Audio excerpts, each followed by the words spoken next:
Gemini Omni is here, and it could completely change how we make videos.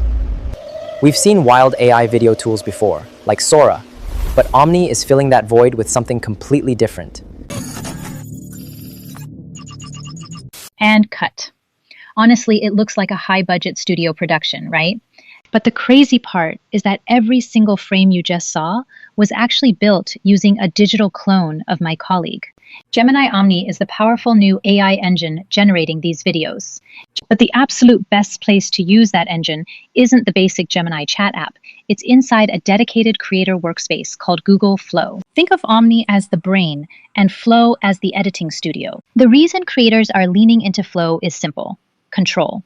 You don't just type a chat prompt and hope for a good output. In Flow, you manage library ingredients, tag pre-saved avatars, manipulate camera angles, and layer on advanced custom tools. Today, we're skipping the polished corporate keynotes. I'm going to test the Omni engine inside Flow exactly how a real creator would. To get started, head over to Google Labs and open up the Flow Workspace. The layout is clean and entirely web-based. Now, normally, to set up a digital twin, you just click your profile up here, scan the QR code with your phone, and do a quick face and voice recording. The beauty of Flow is that once you do it, it's saved forever. I already have our team's digital twin generated and saved directly in my assets sidebar as an ingredient. My colleague's avatar is already locked, loaded, and ready to use for the rest of these tests. For our first test, let's explore video re-editing using raw footage. In Flow, you pull in any video you've already shot from your computer asset library. Instead of just doing a basic zoom, let's really test its spatial intelligence. I'm taking this completely flat, static shot and asking the AI to execute a dramatic crane movement, pulling the camera back and up. The AI didn't just scale the video down, it actually calculated the 3D volume of the room and generated the rest of the futuristic background as the camera moved backward. If you need dynamic movement for your B-roll, like a tracking shot, an orbit, or a crane pullback, but you didn't have the gear on set, this is an absolute lifesaver. Just a quick warning: always pause the video and check the edges of your subject. It looks incredible while moving, but AI can still artifact slightly when frozen. Next up, effects. If you've used the basic consumer Gemini app, you've probably seen those simple one-click video templates. Flow ditches those entirely.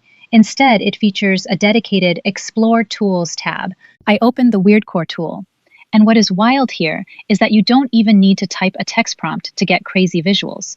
You just load in your video asset and use the effects stack menu on the right. Look at this. I can just click Cutter to slice up the timeline, Blocks to shatter the grid, or Drift to add these trippy color waves. This is where you get those highly edited, engaging social media visuals without ever having to open After Effects. And Weirdcore is really just scratching the surface. The gallery is packed with other mini apps like Video Sketch for drawing animations directly onto your footage, or Transition Machine for seamless cuts. I highly recommend taking some time to test these out yourself, depending on your workflow. By the way, if you want practical, no-hype AI breakdowns and workflows like this every single week, make sure to subscribe to AI Fire channel. I test these platforms directly, extract the prompts, and show you exactly what actually works. With that said, let's move right into the real heavy hitter. Test 3 is all about the avatar feature. Generating talking digital characters in the standard consumer app can feel clunky. But in Flow, your saved avatar is just an ingredient. You just type the @ symbol and tag your asset. I tagged our team avatar and told it to put him in a premium suit, eating a plate of spaghetti at a fancy restaurant. Look at the natural movement here as he interacts with the napkin. But the real test for any AI actor is consistency. Can it handle a completely different environment and complex body language while keeping the exact same face? To test this, I used the same avatar tag and prompted him to be a university professor teaching math.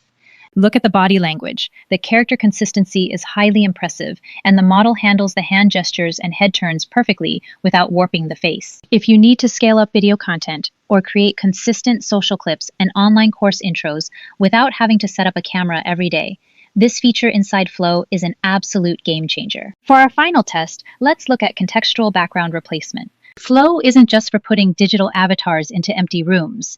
It can also completely overhaul existing footage through video-to-video environmental swaps. I took the Sora to Omni transition clip we generated earlier, tagged it as our media ingredient, and simply typed, "Replace the entire background with an active volcano." Look at how it handles this masking. The AI completely strips away the original shifting jungle and sci-fi control room, overriding a highly complex background. But it perfectly preserves the digital twin in the foreground, keeping the lip syncing and minor movements completely intact without any weird edge flickering. It drops the new generative layer seamlessly behind the subject. If you do any type of compositing or VFX work, being able to swap complex environments with a single sentence in your asset studio is a massive leap forward. All right, let's talk about the catch. Google Flow is a phenomenal creative interface, but the underlying generative models like Omni still have massive hurdles to clear. The creator community has pointed out 3 major flaws you need to know about before you dump your current tools. First, the generation restrictions are incredibly tight.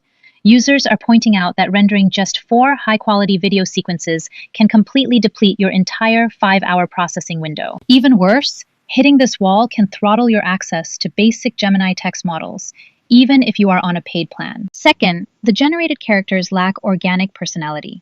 When generating videos with dialogue, the text-to-speech output completely lacks natural background ambience. The vocal delivery feels monotone, and the system inserts awkward verbal pauses that instantly ruin the immersion. Third, the model fundamentally struggles with complex physics and action.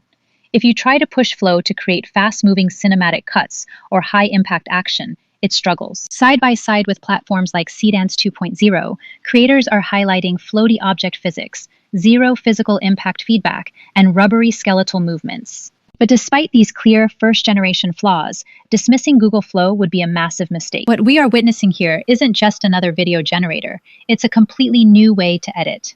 We are moving away from slicing static clips on a traditional timeline and stepping into a workspace where your footage behaves like fluid, dynamic ingredients. This is exactly where the entire industry is heading. If you want to master these AI workflows before they go mainstream, hit that subscribe button and I'll see you in the next breakdown.